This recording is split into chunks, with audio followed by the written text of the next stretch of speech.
Okay, so let's get started.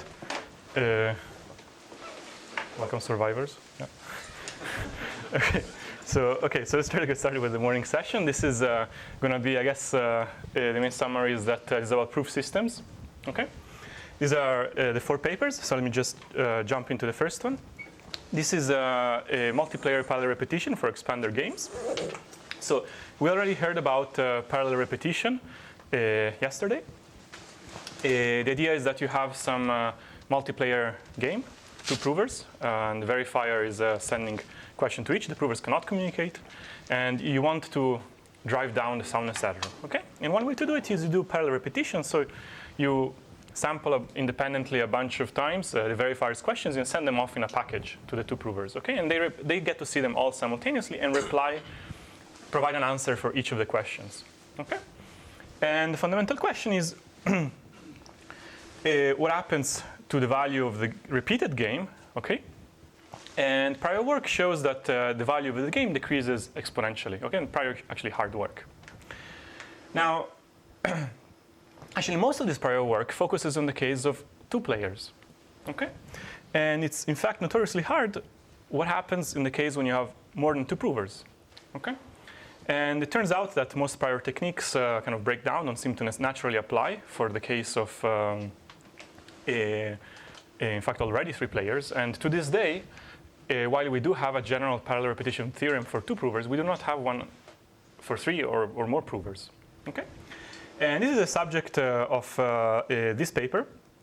It introduces a large class of games for which they are actually able to show the parallel repetition theorem. Prior work already had studied the case of multiple players, but only for quite restricted classes of games. And actually what I find quite interesting about this work is, first and foremost, that this is exciting progress towards a general multiplayer parallel repetition theorem. But I really like one of the questions left open by this work. They exhibit very, very natural game with 3 provers. Okay, that is the natural 3-player generalization of the classical CHSH 2-player game.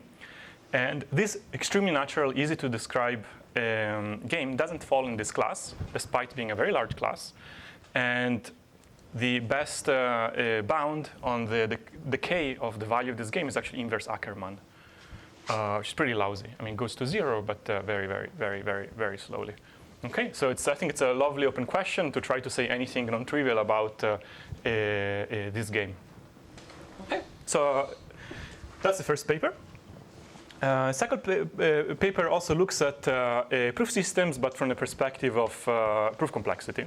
Okay, specifically, it looks at time-space trade-offs, but for a different notion of space complexity.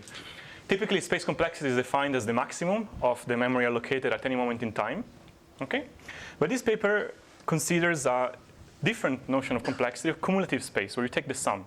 Okay? So you pay for all the space you've ever allocated at any moment in time as a sum. Okay? So if you have, for example, your space complexity look like a spike at some point, okay? That's much less than if you always allocate a lot of space.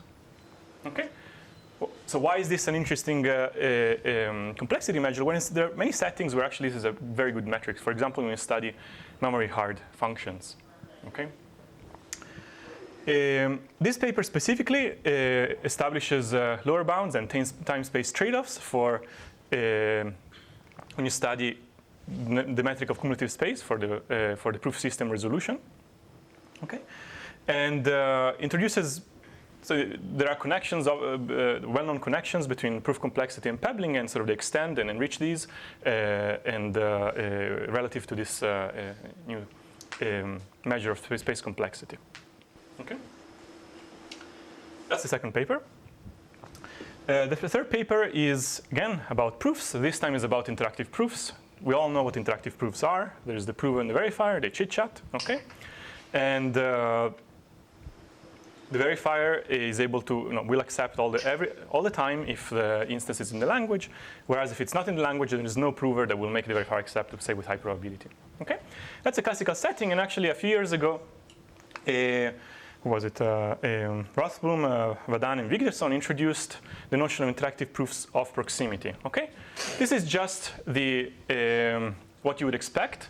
The verifier now doesn't get to see all of the input; it only has oracle access to it. Okay, and now you only ask the verifier to distinguish two cases: is X in the language or is it far from the language? Okay, so this is kind of like the it's just like the setting of property testing, but now you also have a prover that helps you decide the two cases. Okay, and this paper considers a very natural question, which is, as I give you more and more rounds, you get more power. Okay, and actually the paper precisely shows that that's the case. They show a strict hierarchy that as you get more and more rounds, you're able to decide these questions more and more efficiently.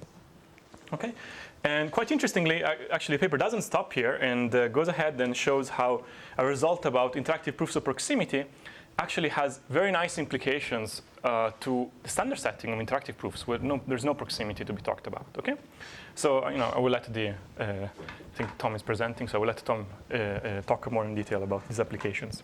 So I think it's actually quite surprising that sort of can go back and say something about interactive proofs.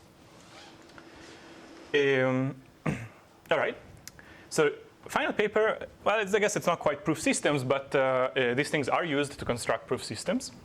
This is about low-degree testing. Okay, so we all know what low-degree testing is.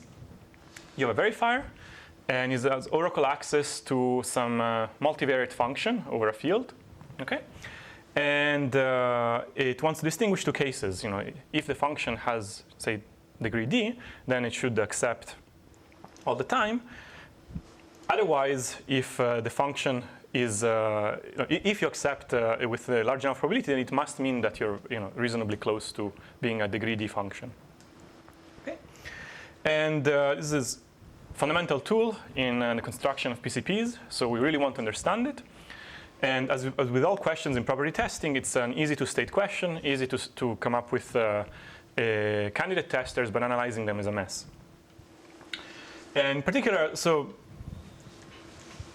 what test you run will affect what kind of analysis you have to conduct and what parameters you get. So this question is very old. It was already studied already 20 years ago. And the first test that was analyzed was you read a random line, okay, and you check whether it's low degree. This was a very difficult analysis, and later on there was a paper by Safra that said, no, wait a second, don't look at lines, look at planes. Okay, why? It's much easier to analyze. You even get even better sort of parameters, let's say. Okay, there was a somewhat simpler analysis, and this paper considers a natural next step, which is to say, look, could it be that if we look at cubes, we're able to show an even simpler analysis? And actually, the case. By the way, this actually makes sense. So at some point, if you read everything, it's a very good analysis. It's very simple, right? So I guess it's very consistent. Now the actual test they analyze is not quite you read the cubes. There are equivalent ways to phrase these tests as you present the function as not as a table but as on restrictions on cubes. Okay, and actually that's what you reason about. And I think Inbal is giving the talk, and she will tell you about it. Okay, I think it's very exciting actually. I really like low-degree testing, and I hope in my lifetime to see elegant and simple analysis of something so fundamental and useful. Okay, these are the 4 papers, mostly about proof systems. And without further ado, let's jump to the first talk. There we go.